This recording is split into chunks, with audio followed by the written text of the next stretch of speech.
కఠినంగా శిక్షించాలని డిమాండ్ చేస్తూ కృష్ణా జిల్లా గుడివాడలో ఎస్సీ సెల్ నాయకులు ధర్నా నిర్వహించారు. ఈ సందర్భంగా వైసీపీ ఎస్సీ సెల్ అధ్యక్షులు మట్టా జాన్ విక్టర్ మాట్లాడుతూ కూటమి ప్రభుత్వం అధికారంలోకి వచ్చాక పల్నాడు నియోజకవర్గం నుంచి వైసీపీ నాయకులు వెళ్లిపోయారని చెప్పారు. తన భార్య ఆరోగ్యం బాలేకపోవడంతో తిరిగి స్వగ్రామం వచ్చిన సాల్మన్ అతి కిరాతకంగా హత్య చేశారని ఆరోపించారు. సాల్మన్ను హత్య చేసిన వారిని శిక్షించకపోతే పరిణామాలు తీవ్రంగా ఉంటాయని హెచ్చరించారు. మరి ఆంధ్రప్రదేశ్ ప్రజలందరూ కూడా చూశారు. మరి పల్నాడు జిల్లా పిన్నెల్లి గ్రామం, మరి ఆ గ్రామంలో మందా సాల్మన్ అనే వ్యక్తిని మరి అత్యంత దారుణంగా కూటమి ప్రభుత్వ హత్యగా మేము భావిస్తున్నాం.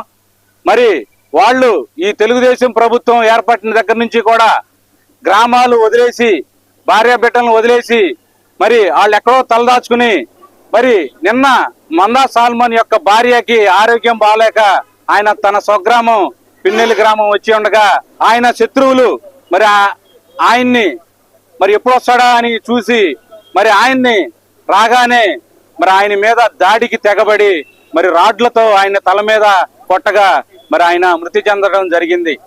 మరి అక్కడ శాసనసభ్యులుగా ఉన్నటువంటి ఎరపతనేని గారి అనుయాయులే ఈ హత్య మరి కుట్రలో భాగంగా ఉన్నారు. అలాగే అక్కడ కేసులు మా పరిస్థితి ఎలా ఉంది, మాకు ప్రాణ భయం ఉందన్నా కానీ మరి పోలీసు వారు మరి ఏమాత్రం పట్టించుకోకుండా మరి నిమ్మకు నీరెత్తినట్లుగా వ్యవహరిస్తున్నారు. మరి ఆంధ్రప్రదేశ్ ప్రజలందరూ కూడా చూశారు. మరి పల్నాడు జిల్లా